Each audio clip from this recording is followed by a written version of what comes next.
యోహాను సువార్త 9:4-90 పగలున్నంత వరకు మనం పంపిన వాణికి మనం చేర్చుకోవాలి.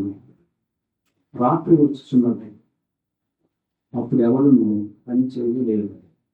ఈ మాట మనం పగలున్నంత వరకు మనం పంపిన వాణి క్రియలు మనకు చేయాలి. రాత్రి వస్తుంది, అప్పుడు మనం పని చేయలేము. యేసుప్రభువారు ఉన్నప్పుడు కరెంట్ లేవు, రాత్రి లైట్ వేసుకోవటం లేవు. ఏదైనా పని చేసుకోవాలంటే పనులు చేసుకోవడం, కాపాడితే పని చేసుకో, రాత్రి రెస్ట్ తీసుకోవడం చేయడం. కాపాడుతూ పని చేయదు. ఎవరు పని చేయాలంటున్నారు ఇక్కడ? నన్ను పంపిన వాళ్ళు మనం చేయాలంటున్నారు. శిష్యులు కలుపుకుంటున్నారు. దేవుని పని మనం అవకాశం ఉన్నప్పుడు చేయాలి. రేపు చేస్తానికి కూడా అవకాశం రాదు. కానీ మానవుడు ఏమనుకుంటాడంటే వర్షం పడిన వాడికి ఏం లేదు, అప్పుడే ఆయన పనంతా ఎందుకు జాగ్రత్తగా పడుకోవచ్చు, అసలు చేయకుండానే వేయకపోవచ్చు. పనం కొంచెం. సో మనం దేవుడు మనకి ఇచ్చిన ఈ సమయంలో ఉన్న కృపను బట్టి మనం అశ్రద్ధ చేయకుండా దేవుడికి వచ్చేది. యేసుప్రభువుకి తెలుసు ఆయన సమయం, శిలువకి సమయం తెలుసు. ఆయన చాలా జాగ్రత్త పడి ప్రతి పట్టణంలో, గ్రామంలో ఆయన సువార్త ప్రకటించాడు. శిష్యులకి దేవుని యొక్క సత్యాన్ని పూర్తిగా చెప్పాడు. అంటే రేపు ఒక సమయం వస్తుంది, శిలువకి వెళ్ళే సమయం వేయలేదు. ఈ 3.5 సంవత్సరం నేను చేయాల్సింది ఏంటంటే నా తండ్రి సువార్త అందరికీ చెప్పాలి. దేవుని రాజ్యం ఎలా ఉంటుంది అనేది క్లియర్గా నేను చెప్పాలి. ఇది నా తండ్రి నాకు చెప్పాలి అని ఆయన ఆ సమయం వాడుకొని యోహాను సువార్తలో 12:4 చేయటకు నీవు నాకు ఇచ్చిన పని నేను సంపూర్ణంగా నెరవేర్చి భూమి మీద నేను మహిమపరిచింది. తన తండ్రి తనకి ఇచ్చిన పనిని సంపూర్ణంగా చేసి తండ్రిని మహిమపరిచాడు. సో ఆయన శిష్యులుగా మనం తండ్రి యొక్క క్రియలు రక్షణ పొందిన తర్వాత అవకాశం ఉన్నప్పుడే చేయటము జాగ్రత్త పడుతున్నావా? ఈ సత్యాన్ని గ్రహించావు. నెమ్మదిగా ఉందిలే అని ఈ సమయాన్ని అశ్రద్ధతో కృపేశాం. జాగ్రత్తపడు. రేపు చేస్తానని పోస్ట్ పోన్ చేసే పని చెయ్యటానికి కూడా అవకాశం లేని చీకటి కోసం రావచ్చు. ఆరోగ్యం అప్పుడు చెయ్యి. ఆరోగ్యం ఉంది, బాగానే ఉంది అని ఆత్మ సరైన అవగాహన లేకుండా, క్రీస్తు ఎందుకు రక్షించాడని, ఆయన పని చెయ్యాలి అనే అవగాహన లేకుండా మనం ఉంటే వస్తుంది. అనాథం స్టార్ట్ అవుతుంది. ఏం చేస్తుంది? పరిగెత్తేవాడిని అవడానికి కారణం. సో మనం ఉన్నప్పుడే దేవుని పని చేయటం మనకు చాలా యేసుప్రభువు చెప్పారు. లూకాసు వార్త 18:8 చదవండి. ఆయన వారిని త్వరగా న్యాయం తీర్చును, వారి విషయమే కదా ఆయన దీర్ఘశాంతము చూపుచున్నాడని మీతో చెప్పుచున్నాను. ఆయన మనిషి కుమారుడు వచ్చినప్పుడు ఆయన భూమి మీద విశ్వాసం కనుగొన. రేపు ప్రభు దినాలు దగ్గరికి వచ్చేప్పుడు ఎలా ఉంటాయి అంటే అంటే ఆ పరిస్థితి చాలా డిఫరెంట్గా ఉంటుంది. అసలు దేవుని నమ్మటం అంటే ఏంటి? దేవుని నమ్ముకున్నప్పుడు ఏం చేయాలా? చాలా కన్ఫ్యూజన్ ఉంటుంది. రక్షణ పొందిన వాళ్ళే కన్ఫ్యూజన్ అవుతుంటారు. విశ్వాసం. ఇప్పుడు రోజులు బాగున్నప్పుడు, నీకు అవగాహన ఉన్నప్పుడు, నీ ముందు నడుస్తూ ఉన్న వారిని చూసి ఏం చేయాలా? నా గురించి నేర్చుకోవాలి. నీ ముందు కష్టపడుతూ ఉన్న వారిని చూసి ప్రభుత్వం కష్టపడి నేర్చుకోవాలి. రేపు సమయం వస్తుంది, లేకపోతే నీకు దొరికే వాళ్ళందరూ కూడా లోపల ఉన్న దొరుకుతారు. ఇప్పుడు నీకు అవగాహన లేకపోతే ఆ చీకటి సమయంలో అసలు ఆలోచించడం కూడా దేవుని పని చేయాలి. పగులున్నటువంటి దేవుని పని చేస్తూ ఉన్నాడు. రక్షణ లేని నీవు జాగ్రత్త పడు. ఇది పగల సమయంలో నీకు యెహోవా దగ్గరగా ఉన్నప్పుడు వెతుకు. ఆ మాట చూద్దాం. యెషయా గ్రంథం 55 యెషయా గ్రంథం 55 యెహోవా 6వ వచనం. ఎక్కువగా మీకు దొరుకు కాలము అందు ఆయనను వెతుకుని ఆయన సమీపంలో ఉండగా ఆయనను వేడుకొని. ఫస్ట్ నేను ఏం చేయాలంటే యెహోవా దగ్గరగా ఉన్నాడు. దొరికే కాలం ఇది. కొంత నువ్వు వేస్ట్ చేసావనుకో సమయం, ఎప్పుడైనా దొరుకుతుందంటే నీకు వచ్చే పరిస్థితిని పట్టుకోలేక జీవితంలో సతమతపోయి రక్షణ లేకుండా నశించుకోవాలి. లేకపోతే భగవంతుడు తను వాక్యం అంటున్నావు నెమ్మది వాక్యాన్ని కూడా ఆలోచించగలిగించే చెవులు పని చేస్తున్నాయి, చక్కగా చూస్తున్నాం కళ్ళు పని చేస్తున్నాయి, కాళ్ళు పని చేస్తున్నాయి, వచ్చి పెట్టున్నాం కొద్దిగా ఎంత చేస్తున్నాయి. భక్తిహీనులు తమ మార్గములు విలువలను 7వ వచనం. దుష్టులు తమ తలంపులను మానవలను. వారు యెహోవా వైపు తిరిగిన యెడల ఆయన వారి యందు జాలిపడును. వారు మన దేవుని వైపు తిరిగిన యెడల ఆయన బహుగా క్షమించును. మీ భక్తిహీనులను మాని పూర్తిగా మీ హృదయాన్ని ప్రభుత్వం మీకు మంచి బహుగా క్షమిస్తాడు. లేదనుకో రేపు కూడా దొరుకుతాడులే, తొందరేముంది, వీళ్ళని కూడా దొరుకుతాడులే, 5 సంవత్సరాల తర్వాత కూడా ఇదేగా అని మానవ యొక్క తలం పట్ల అనుకుంటా ఉంటాడు. అప్పుడు ఇది పగలు ఇప్పుడు దొరుకుతుందంటే వేస్ట్ చేసావా టైము. అపవాది పెట్టే శోధనకి నువ్వు అసలు అర్థం చేసుకోవడం కష్టమైన పరిస్థితి వెళ్ళిపోతావు చేతుతుంది. సో పగలు ఉన్నటువంటి నువ్వు జాగ్రత్తపడి మనం యోహాను సువార్తలో 6వ అధ్యాయంలో 28 చదవండి. నేను దేవుని క్రియను జరిగించుటకు ఏం చేయగలనని ఆయన అనుకోగా యేసు ఆయన పంపిన వాని యందు మీరు విశ్వాసం ఉంచితే దేవుని క్రియ అని వాడితో చెప్పాను. ఫస్ట్ ఇంపార్టెంట్ దేవుని క్రియ పగలు ఉన్నప్పుడే చేయాలి అనే మాట మనం ధ్యానం చేసుకొస్తే దేవుని క్రియ ఫస్ట్ స్టెప్ స్టార్ట్ అవుతుందంటే ఆయన క్రీస్తున్నాం. ఆయనలోనే నీకు పాప క్షమాపణ, ఆయనలోనే నీకు నిత్య జీవము, ఆయనలోనే నీకు ఆత్మకి నిత్య శాంతి, ఆత్మకి నిత్య సమాధానం. వాళ్ళు అడుగుతున్నారు దేవుని క్రియలు చేయాలంటే మేమేం చేయాలంటే దేవుని భక్తులు నమ్మని ఫస్ట్ దేవుని చేయాలి. క్రీస్తుని నమ్మను. పగలుండగానే రేపు రాత్రి వస్తుంది వచ్చే పరిస్థితికి దీంతో ఆయన అంటాడు నేను తీసుకున్నాను అది మీ పరిస్థితి లేదు తీసుకున్నాను, నీ అనారోగ్యం లేదు తీసుకున్నాను అన్నాడు. ఆరోగ్యం అప్పుడే నువ్వు నమ్మలేదు నేను, దేవుడు ఇస్తున్న నెమ్మది అప్పుడే నువ్వు నమ్మలేదు నేను. ఆ సమయం అతన్ని ఎదిరించి యోగు పని చెప్పగలవా? చాలా ఇష్టం మీకు అనిపిస్తుంది అనారోగ్యం అనిపిస్తుంది. ఆ బలహీనత పరిస్థితి నువ్వు పట్టుకోలేవు, చీకటి పరిస్థితి. చాలా మంది అవకాశము నాకు చాలా ఉంటుంది అని అనుకోని రక్షణ విషయంలో దేవుడు పంపిన క్రీస్తుని నమ్మే విషయంలో లేట్ చేసి చివరికి నమ్ముకోవడం వివాహం చెబుతున్నా చాలా వాళ్ళు దేవుడు మాట పలికిన వారే బాప్తిజం తీసుకునే నాకు వచ్చేదానికి చివరికి వారు కన్ఫ్యూజ్ అయిపోయి ఎవరని మాకు రక్షకుడని కన్ఫ్యూజన్లో నా ఉద్దేశం వాళ్ళు ఉన్నారు. అట్లా ఉండవచ్చు.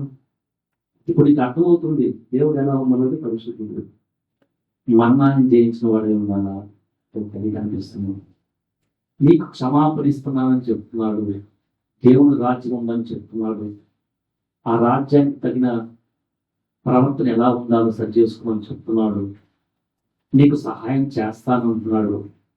ఇన్ని తెలుస్తా ఉంటే నీకు ఇప్పుడు నీకు అర్థం కాలేదు నమ్మితే నువ్వు ధన్యురానివి, నీకు రక్షణ. నమ్మలేదనుకో, ఇదంతా ఏంటంటే కొన్నాళ్ళు అవునాయి అనుకున్నావు అనుకో, అలా ఉండదు. చేతులు వస్తుంది, నమ్ముకోవడం కూడా కష్టం అవ్వచ్చు.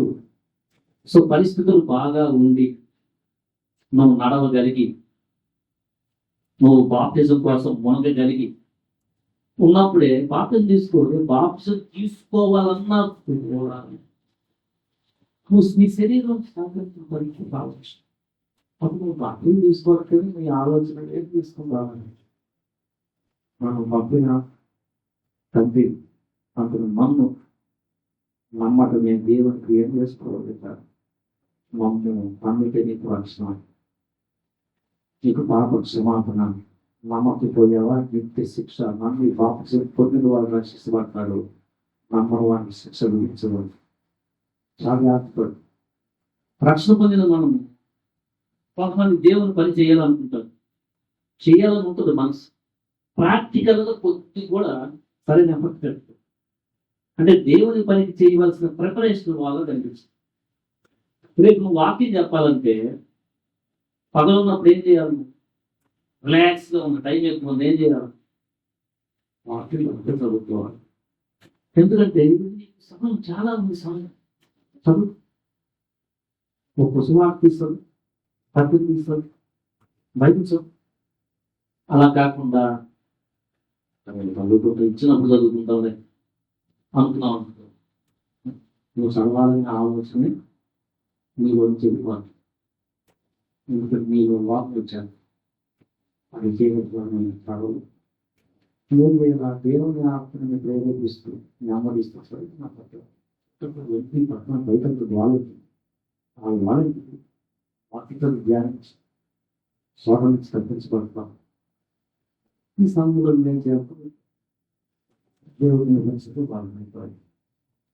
లేకుండా సమయాన్ని వృధా చేస్తూ నువ్వు అలా వెళ్ళిపోయావనుకో, ఫస్ట్ జాగ్రత్త పడుతున్నావు. ఇప్పుడు ఉన్నప్పుడు ఈ రోజు ఉన్న నెమ్మది ప్రచారం రేపు కావచ్చు, ఈ రోజున్న ఆరోగ్యం కనిపించే కళ్ళు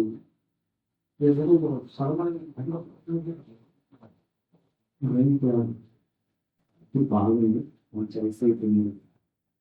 చదివిన నేను తగ్గుకొచ్చి ఎక్కువ వాళ్ళు ఉన్నారు. చక్కగా నీకు అర్థమవుతుంది. నువ్వు ఎఫర్ట్ పెట్టాలా? పోస్ట్పోన్ చేయకూడదురా, రేపు ఇది చేస్తాం, రేపు చేద్దాంలే, అది చేద్దాంలే. ఇది కష్టం.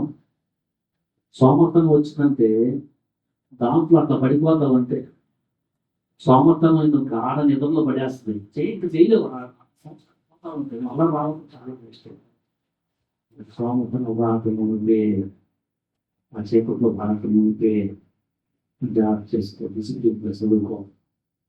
కాలంలోనే ఆ పనులు చేయాలని చెప్తున్నారు. రాత్రి వస్తుంది రోజు పనులు పాల్గొంటున్న నీవు దేవుని పని చేయటంలో ఉన్న మంచి అవకాశం కలిగిన పరిస్థితుల్ని ఎలా వాడుకుంటున్నావు? మంచిగా వాడుకుంటున్నావా? మంచి వెరీ గుడ్. మనకు జాగ్రత్తపడు. బాబా ఇంకా నాకు ఆయుష్యం, ఇంకా నెమ్మది కలిగే పరిస్థితులు ఇంకా పరిస్థితి చేయాలి అని అడుగు, పగులుస్తాడు. లేదా వస్తున్నావు, వెళ్తున్నావు, ఈ లోక సంబంధమైన విషయాలు, ధనంలోనూ స్లోగా ధన సంపాదనలోనూ పడిపోయావు. జాగ్రత్తపడు. రెండు ధ్యానం చేసుకుంటున్నావు. దేవుడు ఇచ్చే సమయం నీ జాబ్ వలన విపరీతమైన జాబ్ వస్తుంది, అలా పడిపోయింది. దేవుని పనే చేస్తానికి సమయం దొరకనంతగా బిజీ అవుతారు. ఆఖరి క్రియేట్ చేసుకున్నావా? దాంట్లో చీకటి రావచ్చు, అవి చేసుకుంటే ఇక్కడితో అయిపోతుంది. పరలోకంలో ధనాన్ని సంపాదించుకోవాలనే జ్ఞానం నీకు బలం ఉండగానే ఉంది. ఇప్పుడు సంపాదించుకుంటా ఉంటే పరలోకంలో ఇప్పుడే ఇక్కడ సంపాదించుకోవటం అనుకుంటాం. మనం పని చెయ్యాలా? బ్యాలెన్స్ ఉందా? లేకపోతే కొంతమంది జాబ్ వెళ్ళిపోతారు. చివరికి ఎలా తయారవుతారంటే జాబ్ బిజీ వలన దేవుని సన్నిధికి రావటం ఇలా నిర్మిస్తారు. చేయకపోతే పగలు ఉంది ఇంకా నీకు దేవుని నెమ్మది చెప్తా ఉన్నాడు నీకు. అలాంటి కన్ఫ్యూజన్లు పడతా ఉంటే రిపెంట్ అవ్వు. దేవుడికి చేయడం నీకు శాశ్వతంగా నిత్యత్వంలో నీకు తరతరాలు దాని యొక్క బహుమానం ఉంటుంది. దాని ప్రయాణం ఎప్పుడు ఇస్తా ఉందో మనకి రేపు ఏం జరుగుతుందో పగలుంటుందా, పరిస్థితి ఏమవుతుందా, ఇంట్లో వాళ్ళు ఎవరు చనిపోయారనుకో, కొంతమంది అయిపోయింది అతని పరిస్థితి అనుకోలేదు బాగుందలే అని అలా గడిపేస్తుంటారు. సడన్గా చనిపోతారు వ్యక్తులు. ఆ బాధ పట్టుకుంటాను నిరాశ నిస్పృహలో పడి చేపలు పడ్డాడు. ఆ పరిస్థితుల్లో కూడా నువ్వు బలంగా ఉండాలంటే ఏం చేయాలి? పరిస్థితి నెమ్మదిగా ఉన్నప్పుడు రైతు భక్తులు బతికో. లేదా నువ్వు అనుకున్నావు ముందు ఉంటాననుకుంటున్నావా అంటే ఇప్పుడు సత్యం తెలుసుకోదు తెలియనప్పుడు ఆ సమయంలో నువ్వు దేవుని మధ్యకి వెళ్ళాలంటే ఈ సమయంలో చాలా స్ట్రాంగ్ ఉండాలి. వాళ్ళ వైపు వెళ్తూ దేవుని తగ్గిస్తూ, వాళ్ళ వైపు వెళ్తూ దేవుని తగ్గిస్తూ, వాళ్ళ వైపు దేవుని తగ్గిస్తూ వాళ్ళు ఉన్న తర్వాత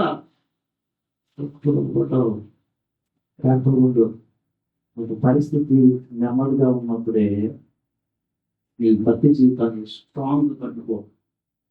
రేపు టఫ్ సిచ్యువేషన్లో కూడా తెలియదా పరిస్థితి బాగుంటుంది, అందరు బాగుంటున్నారే అని దేవుడి కంటే ధనాన్ని మనిషిని ఎక్కువ ప్రేమిస్తే అట్లా వెళ్ళిపోయేవాడు. ధనం రెక్కలు కట్టుకొని వెళ్ళిపోతుంది. ఆ మనిషి కూడా ప్రాబ్లంతో సో పరిస్థితి బాగున్నప్పుడు నీ భక్తి జీవితాన్ని క్రీస్తులో స్ట్రాంగ్గా ఏ పరిస్థితి గాలి వచ్చినా కూడా కడలంత స్ట్రాంగ్గా పెట్టుకో. క్రీస్తులో ఎప్పుడు సంతోషంగా ఉంటాం. నెమ్మదిగా ఉన్న సమయంలో దేవుని పరిచయాలని ఆసక్తి ఉందా? నెమ్మదిగా ఉండే సమయంలో రక్షణ పొందాలా, బాప్తిజం తీసుకోవాలా అవగాహన ఉంటుందా? లేకుండా చేద్దాంలే పగలు ఎప్పుడు ఉంటుందిగా, శరీరంలో మనకి అవగాహన లేక అలాగే ఉంటుంది మన మనసు. ఈ రోజులో నెమ్మది ఎప్పుడు ఉండదుగా, సడన్గా దుర్వార్త తింటావు. మీరు చేయకపోవచ్చు పట్టుకొని నువ్వు జ్ఞానం కలిగి పరిస్థితి బాగా ఉంటే నేను ఎంతబడి చేయగలను అంతబడి చేసేయాలా చేయ. ఎందుకంటే రేపు టఫ్ సిచ్యువేషన్లో చేయలేం. ఈ పని కాకుండా వేరే పనులు దిగిపోయి సంవత్సరాలు మీద పడిపోతూ ఉంటాయి. అవి దేవుని రాజ్యంలో ఉపయోగపడే పనులు కాదు. అవి ఆ భాగం పడటం, ఈ భాగం పడటం, అది పడటం, ఈ పడటం అయిపోవచ్చు. ఇప్పుడు నీకు నెమ్మదిగా ఉంది, నువ్వేం చేయాలా? నువ్వు తండ్రి వెళ్తావు, అతడు క్రియలో తగ్గుతూ ఉంటాడు. లేదా ఏం చేయకుండా నువ్వు ప్రభు నిలబడినప్పుడు ఏం చేయలేదు. రేపు స్మార్ట్ చెప్తాను అంటున్నాను, రేపు చెప్తాను అంటున్నాను, రేపు చెప్తాను అంటున్నాను. 10 సంవత్సరాలు అయిపోతుంది, 20 సంవత్సరాలు అయిపోయింది. నువ్వు చెప్పాలని ఆత్మ కూడా ఉండట్లేదు. ఏంటి సడన్గా బెడ్ మీద పడతావు. దేవుని ఇచ్చిన పరిస్థితి ఆరోగ్యమైన నీకు ఇప్పుడు చక్కగా ఆలోచించగలుగుతావు. రేపు ఉండే కొన్ని బ్రెయిన్ తగ్గిపోతుంది. ఇప్పుడు ఆలోచన అనుకుంటున్నావా? వృద్ధాప్యంలో మట్టి పడికి వస్తూ ఉంటుంది. నువ్వు వాక్యం ఎవరికైనా చెప్పాలని కూడా కష్టం అవుతుంది. ప్రాక్టికల్. సో అలాంటి పరిస్థితి ఎప్పుడు చేయగలవు? అర్థం అవుతుంది. రాసుకోమని చెప్తున్నాడు, అక్కడ ఇంకొక ఆలోచన అడుగు పాయింట్ రాసుకోమని చెప్తున్నాడు. ఇప్పుడు చేయగలవాడు. మనకు రాష్ట్రంలో చేయట్లేదు. ఏం చేస్తాను దేవుని పని చేయగలవు. మంచిది. ఇది నెమ్మది కలిగిన సమయం. నువ్వు ఇప్పుడు రక్షణ తీర్మానం తీసుకుని బాప్తిజం తీసుకోగలవు. తీసుకున్న తర్వాత దేవుని రాజ్యానికి సంబంధించినట్టు నడుచుకోవడం చాలా ఉంది. దాని సమయం నువ్వు దగ్గరలో తీసుకున్నావు అనుకో, ఏం నడుచుకుంటావు? ఏమన్నా దేవుని పని చేయగలవా? వృద్ధాప్యంలో బాప్తిజం తీసుకున్నావు, దీని మట్టి నువ్వు రక్షించుకుంటావు. బహుమానంలో పదవి ఉన్నప్పుడు నువ్వు రక్షించబడి యవ్వన కాలంలోనే ఏంటప్పుడే ఏంటయ్యా నాకు అప్పుడే నేను ముసలి అంటున్నాను. అప్పుడే రక్షణ ఏంటి నాకు? నా పదవి చాలా ఉంది, ఇంకా 30 సంవత్సరాలు ఉంది. ఏం చేసావు? ఏం పడుతున్నా? ఒక బ్యాంక్ దొరుకుతాడు. ఇప్పుడు నెమ్మదిగా నువ్వు వాక్యం వింటున్నావు. రేపు ఎక్కడికో ఎంతో దొరుకుతాడు బ్యాక్ ఫ్రంట్ దొరికాడు చేతులు వెళ్ళిపోవడం, మాపం కూర్చుకోవడం. చెప్తాను వెళ్ళి ఎక్కడి నుంచి వస్తుంది? చెప్తున్నా నీ మనసు అన్ని గురించి స్థితిలో ఉండకపోవచ్చు. అంటే చాలా ఫల్ అయిపోతావు. నువ్వు యవ్వన కాలంలో నాకు ప్రభువు నమ్మకంలో తగ్గించాడు అంటే బాగా ఇక ప్రభు పరిచయం చాలా సంవత్సరాలు నాకు ప్రభు ఆశిస్తానని విశ్వాసం ముందు పెరిగి పంచి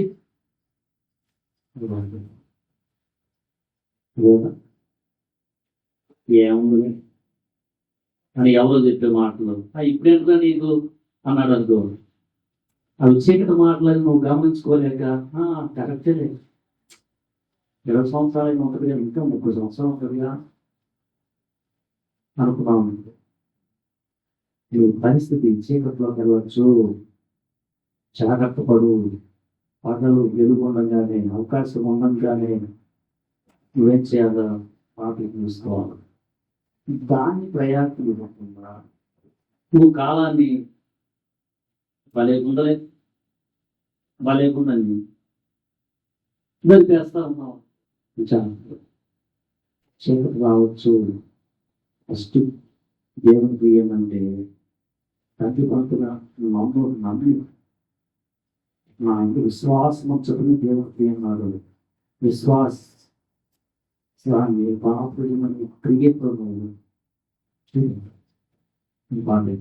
తర్వాత నీ వ్యక్తి అభిప్రాయం ఉంటుంది చేయాలి.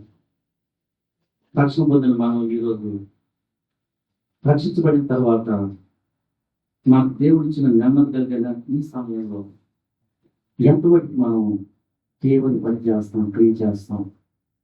ఒకప్పుడు చేసి ఉండొచ్చు. అలాంటి మనసు ఇప్పుడు ఉన్న ఆటలో ప్రభులైపోతా ఉన్నాం. జాగ్రత్త పడతాం. ఇప్పుడు జాగ్రత్త పడితే మనకి ప్రభు కలిగిదాన్ని బట్టి మనం ముందుకు వెళ్ళగలం. రేపు మన జీవితంలో ఎదురుకు మనకు తెలియదు. చీకటి రావచ్చు, ఎవరికైనా వస్తుంది. ఎందుకంటే ఆ చీకటి ఎట్లయినా రావచ్చు. అనారోగ్యం రావచ్చు, పరిస్థితి రావచ్చు, కుటుంబంలో దగ్గరలో ఎట్లయినా రావచ్చు. మనం ఈ నెమ్మదిగా ఉన్న సమయాన్ని దేవుని స్వార్థ పనికైనా, దేవుని మందిరంలో పనికైనా, దేవుని బిడ్డలను బలపరిచే పనికైనా, ఆపదలో ఉన్న వారిని నీకు ధనం ఉంటే సహాయం చేసే పని అయినా అప్పుడు చేయగలవు. ఎవరన్నా హాస్పిటల్కి తీసుకెళ్ళే పని అయినా, ఎవరికన్నా ధనపరంగా సహాయం చేసే పని ఏదైనా కానీ ఇప్పుడు చేయగలరు. దేవుడి మాటలు ఆమె